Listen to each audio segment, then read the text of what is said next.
నిత్యకృత్యం అయిపోయాయని చెప్పుకోవచ్చు.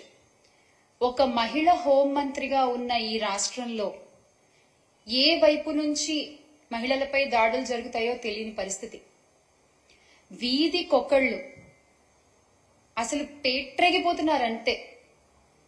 నిజంగా మాట్లాడాలి అంటే వాళ్ళని ఏమని సంబోధించాలో నాకు అర్థం కావట్లేదు. కానీ వయసుతో సంబంధం లేదు, ఆడవాళ్ళైతే చాలు అన్నట్లుగా ప్రవర్తిస్తున్నారు. ఇంత జరుగుతున్నా కూడా చంద్రబాబు నాయుడు గారికి, కూటమి ప్రభుత్వానికి చీమ కుట్టినట్లయినా లేదు. అధికారంలోకి వచ్చి 4 నెలలైంది. ఈ 4 నెలల్లో కూడా ఎన్ని సంఘటనలు. అసలు నాకు అర్థం కాని విషయం ఏంటంటే వీళ్ళకి ఇంత ధైర్యం ఎక్కడి నుంచి వస్తుందో నాకు అర్థం కావట్లా.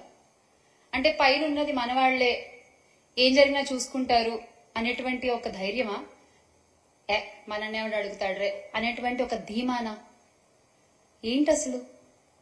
ఇక మన డిప్యూటీ సీఎం గారి ఇలాకాలో జానీలైతే తెగ పేట్రేగిపోతున్నారండి, తెగ. ఈ రోజు కూడా న్యూస్ మీరు చూసుకున్నట్లయితే దళిత బాలికపై, 16 ఏళ్ల బాలికపై దుర్గాడు జానీ అనేటువంటి వ్యక్తి అసలంటే ఊరి శివార్లకి తీసుకెళ్లి ఆటోలో ఎక్కించుకుని ఒక మహిళని కాపలాగా పెట్టి ఆ అమ్మాయి మీద అత్యాచారం చేయడం. ఆయనెవరు? ఈ దుర్గాడు జానీ అనే వ్యక్తి ఆ తెలుగుదేశం పార్టీ పట్టణ అధ్యక్షురాలి భర్త, విజయలక్ష్మి గారు ఆవిడ పేరు. ఆవిడ భర్త, ఆవిడ మాజీ కౌన్సిలర్ కూడా. అంటే ఈ తెలుగుదేశం పార్టీ నాయకులే ఇలాంటి ఘటనలో ఇన్వాల్వ్ అవ్వడం వల్ల పోలీసులు కూడా ధైర్యంగా కేసులు నమోదు చేయలేకపోతున్నారు. ఈ సంఘటనలో కూడా, ఈ దుర్గాడు జానీ సంఘటనలో కూడా డంప్ యార్డ్ లో ప్లాస్టిక్ బాటిల్ ఏరుకునేటువంటి వ్యక్తి పట్టుకుని రెడ్ హ్యాండెడ్ గా పోలీసులకు అప్పచెప్తే అప్పుడు కూడా వాళ్ళు కేసు నమోదు చేయలేదండి. ఆ దుర్గాడు జానీ అనేటువంటి వ్యక్తిని కాపాడడానికే ప్రయత్నం చేశారు. ఇక బాలిక కుటుంబ సభ్యులు పోలీసులపై ఒత్తిడి తీసుకొస్తే ఇక తప్పక వాళ్ళు కేసుని నమోదు చేశారు. ఇది లేటెస్ట్. ఇక మొన్నటికి మొన్న పుంగనూరులో జరిగినటువంటి ఆసిఫియా ఘటన తీసుకున్నట్లయితే ఆ అమ్మాయి కనిపించట్లేదు అని కుటుంబ సభ్యులు ఎప్పుడైతే పోలీసులకి ఫిర్యాదు చేశారో అప్పుడే పోలీసులు గనక సరైన యాక్షన్ తీసుకుని సరిగ్గా మనసు పెట్టి వెతికి ఆ పాపని తీసుకొచ్చి ఆ తల్లికి ఇచ్చుంటే ఎంత బాగుండేదండి. 5-6 రోజుల కాలం గడిపేశారు పట్టించుకోకుండా. చివరికి ఆ పాప చచ్చిపోయి కనిపించింది. ఆ తల్లి పడేటువంటి ఆ కడుపు కోత ఎలా ఉంటుందో ఒక తల్లిగా నేను అర్థం చేసుకోగలను.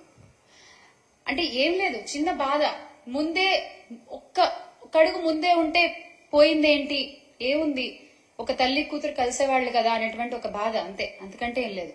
ఎప్పుడైతే ఇందులో ఇంకో గొప్ప విషయం ఏంటంటే ఎప్పుడైతే జగన్మోహన్ రెడ్డి గారు ఆ బాధితురాలి కుటుంబాన్ని పరామర్శించడానికి నేను వెళ్తున్నాను అని చెప్పారో అప్పటి వరకు ఎవ్వరూ స్పందించలేదు, అప్పటి వరకు ఎవరూ పట్టించుకోలేదు. కానీ హుటాహుటిన అక్కడికి 3 మంత్రులు దిగిపోయారండి. అందులో మన హోంమంత్రి గారు కూడా ఉన్నారు. దిగిపోయి ఆ విషయాన్ని అక్కడ రాజకీయం చేసేశారు. అంటే మీకు 4-5 రోజులు ఆ పాప సంగతి గుర్తులేదు, మీకు 4-5 రోజులు ఆ తల్లిదండ్రుల వేదన గుర్తు రాలేదు. ఎప్పుడైతే జగన్మోహన్ రెడ్డి గారు వస్తున్నాను అక్కడికి నేను పరామర్శించడానికి ఆ బాధితురాలి కుటుంబానికి అని చెప్పారో అప్పుడు మీకు గుర్తొచ్చిందా అండి? అప్పుడు దాకా మీకు అసలు అక్కడికి వెళ్లాలని కూడా అనిపించలేదా? నిజంగానా? ఏదేమైనా ఆ ఆసిఫియా అయితే ఈ లోకం నుంచి వెళ్లిపోయింది. చాలా చాలా బాధాకరమైన విషయం ఇది. ఆ తల్లికి అమ్మా, ఎస్ మేమందరం ఉన్నాం, మీరు అధైర్యపడద్దు.